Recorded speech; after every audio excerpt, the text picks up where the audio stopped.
As the twins grew and were reaching milestones faster, Clyde and Emily focused all of their time and effort on getting them to crawl and stand.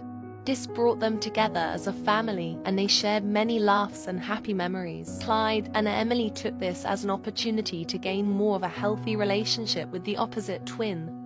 Clyde worked with Edmund on standing while Emily worked with Fletcher on crawling. Emily felt such happiness when she was with her 3 boys. Fletcher and Edmund were growing boys, and their mother's milk was no longer enough to sustain them. So Clyde and Emily began to experiment with having the boys try different foods. Fletcher was open to any and all foods and ate them happily. Edmund, on the other hand, was a very picky eater. He did not like to be fed by his dad and only liked to eat very bland-tasting foods. Clyde was trying his absolute hardest to grow that father and son bond with his younger boy. He knew that he would always come second in Edmund's mind, but he at least wanted him to know that he loved H in just as much as Emily did. Edmund slowly warmed up to spending time with Clyde. Slowly the bond did not feel forced, almost like Edmund actually enjoyed to be with his dad. Being parents to twins and having another on the way was exhausting for both Clyde and Emily. Sleep was almost immediate after their heads hit the pillow. Intimacy had stalled, but they still cuddled every night while sleeping. The twins were quickly becoming mobile. They weren't quite walking yet, but they scooted around the house with determination and an excited curiosity to get into everything.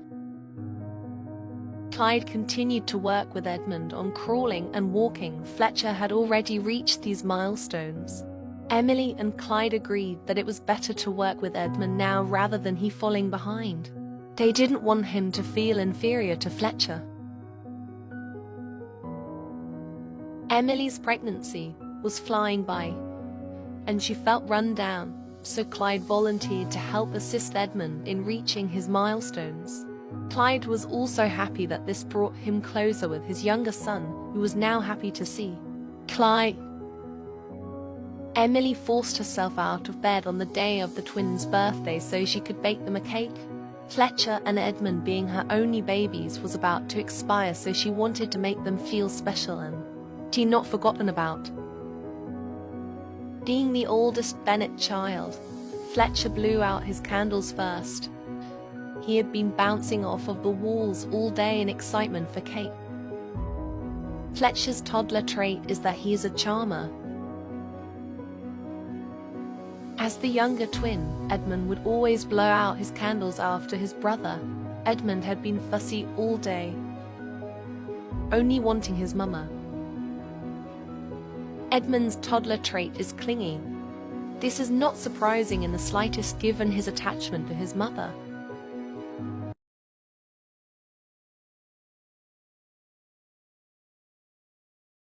Despite Clyde's best efforts, he found himself more strict with Edmund than he was with Fletcher.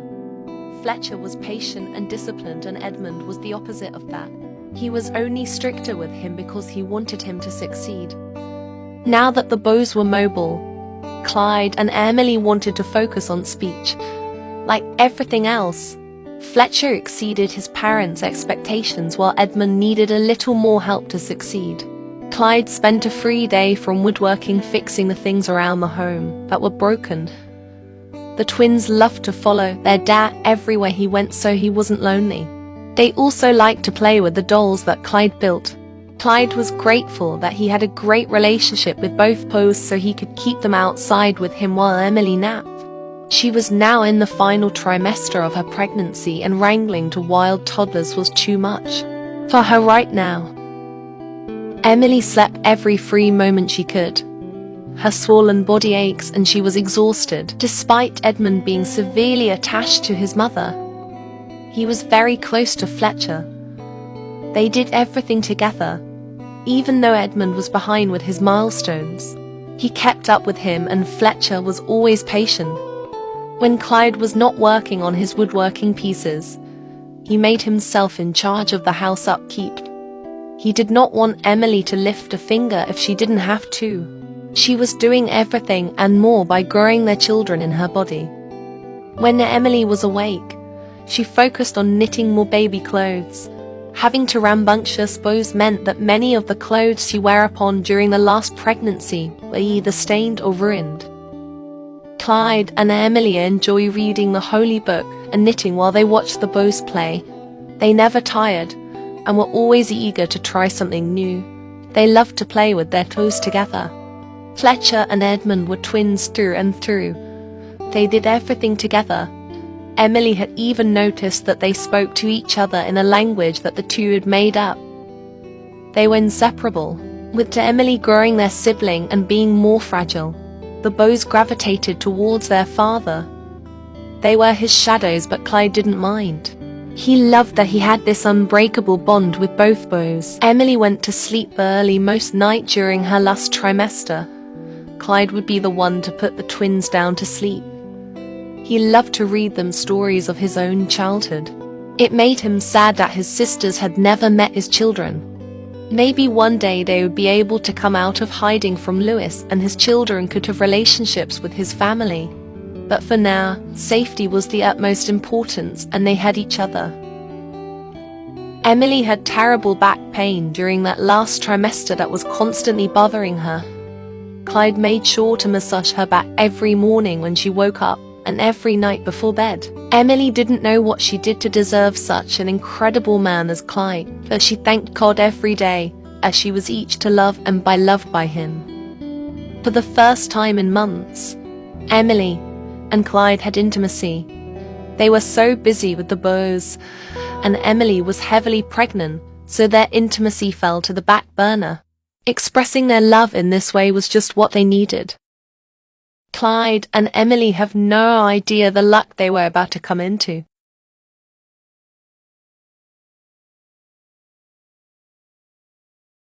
After years of searching, Lewis finally located his wife and Clyde Bennett in Brindleton Bay.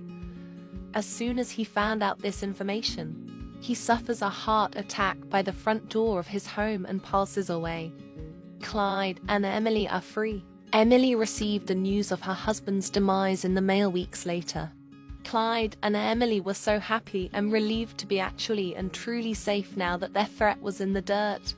Clyde expresses his love and affection for his dear Emily. Emily gushes about all of the things they are able to do now. They no longer had to be Thomas and Elizabeth Benedict. They could finally be husband and wife as themselves. Their children could now live normal lives and be seen by the public eye. A shocking consensus happened between the couple though. They wanted to stay in this house in Brindleton Bay. Clyde did the one thing that he has wanted to do since the day he met Emily. He wanted to make her his wife. He got down on one knee and asks Emily to spend the rest of her life with him. Emily begins to cry, so happy that she will finally have Clyde as her husband. With the exciting surprise engagement, both felt eager to celebrate their impending union. Even though Emily was days away from her due date, they made love until the morning sun made its appearance. It was a beautiful experience for both. That morning, Emily and Clyde shared the news that they were going to finally be husband and wife. The twins were over the moon that their mummy and daddy would now be together forever. They did not understand what being married meant, that they loved their parents and was happy that they would never be apart. Clyde takes over cooking the family meals as they await the birth of their newest addition. The meals were very tasty since Clyde was cooking more. Emily was beyond grateful that her fiancé took such good care of she and the children. She couldn't wait to officially be married to the kindest man on the planet. The twins were becoming impatient to meet their sibling, so they began to act out. Edmund, in particular, was being ornery because he missed being spoiled by his mama. Clyde was happy to help out with the children. However, he could do without diaper duty because the boys often had blowouts. They would soon be potty trained, which brought Clyde such relief. Emily slept on the couch during the final week of her pregnancy. It was impossible to get comfortable with Clyde in the bed with her. Clyde understood his fiancé's reasoning for sleeping on the couch, but he missed being cuddled against her when he was asleep. Emily awoke during the early morning hours with a familiar pain coursing through her body. She suspected that she was in labor. In effort to distract herself from the pain, Emily scrubbed the dirty dishes from the previous night. The vigorous scrubbing of the dishes only worsened her contractions. This baby was coming, and he or she was coming quickly. She already felt like she could push.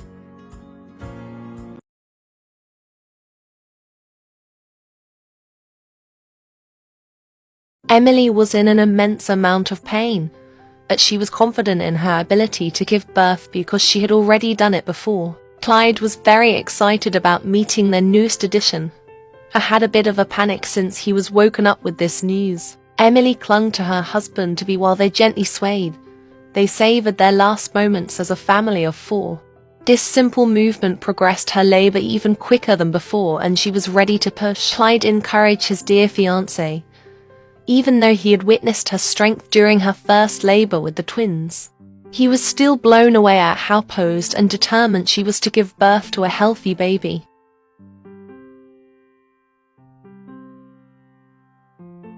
All of Emily's pain was temporarily resolved when she looked in her betrothed's eyes, with Clyde by her side.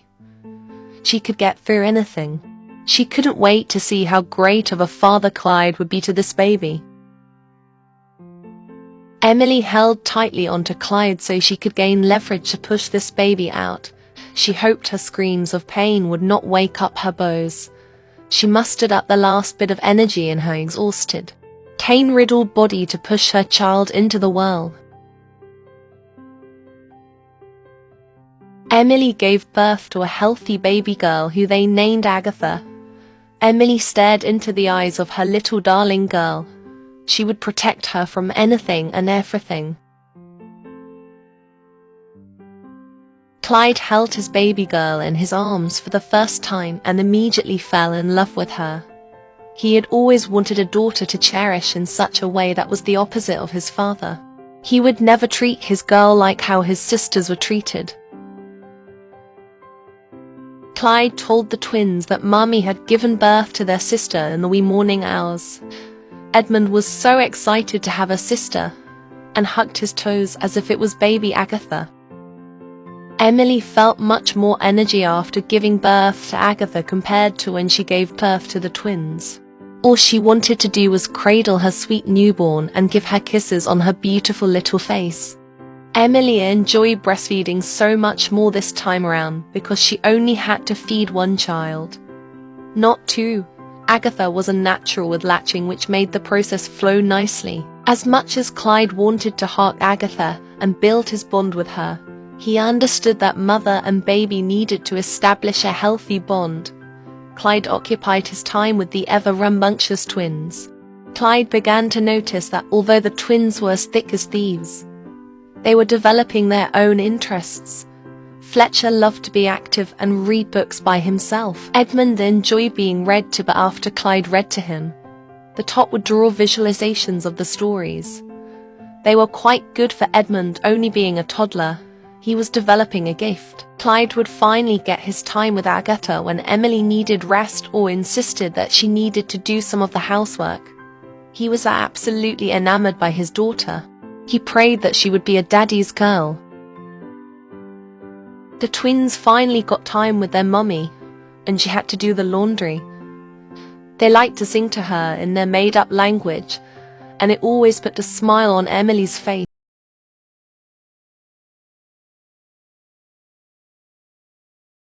The Bennett family is shocked when Esmeralda travelled all the way to Brindleton Bay to give them grave news.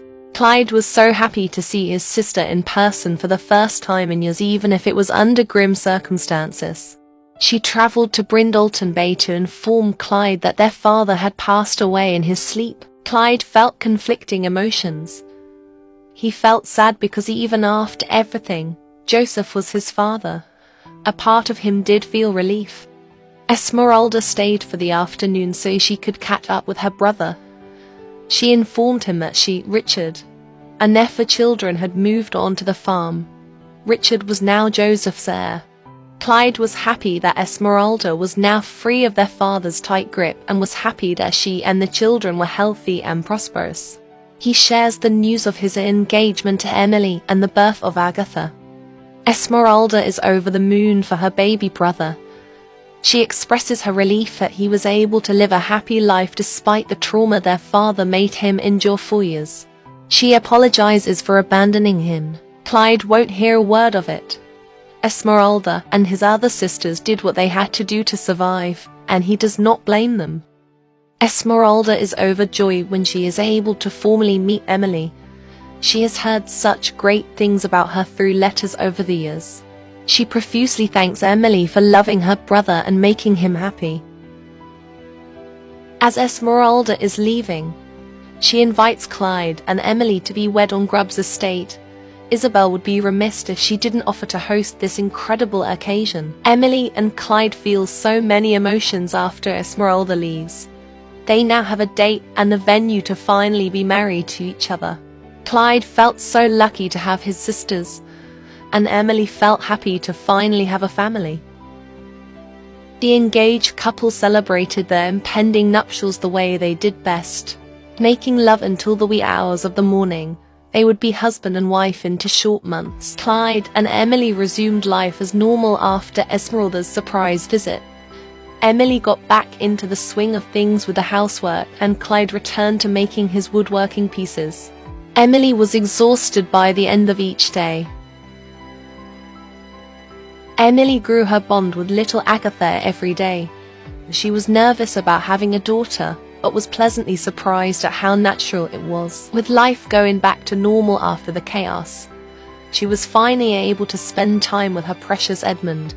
He was more than eager to get hugs from his mummy. As the weeks flew by, the gravity of his father's demise began to weigh heavily on him. He wished they could have had one last conversation so his last memory of his father wasn't being beaten by him. The anticipation of getting married to Clyde was palpable. She was so excited to be a Bennett and have sisters. She wanted to be surrounded by a loving family. Emily worked with Fletcher often on his speech. He took to lessons so well and was already speaking in full sentences. She was so proud of her boy and all of the hard work he put into talk. Emily could already tell that Fletcher was going to be an academic. He could read and comprehend books beyond his age group. She was never much of a student, so she hoped her son would go to college. Edmund tried to actively avoid his speech lessons. He wasn't much of a talker, and he expressed himself in other ways, such as through music or through drawing pictures. Clyde worked hard with Edmund because he was worried he was behind. Clyde and Emily were amazed and saddened by how quickly their children were growing. Before they knew it, Agatha was aging up into an infant. Agatha's infant trait was that she was sunny. This would complement the beau's rambunctious nature. Emily loved to play with her daughter. She loved watching little Agatha discover new things and figure out things she liked. She worked really hard with her youngest child, so that Agatha was able to crawl down the aisle for their wedding. Unfortunately, Agatha was stubborn and did not care for tummy time.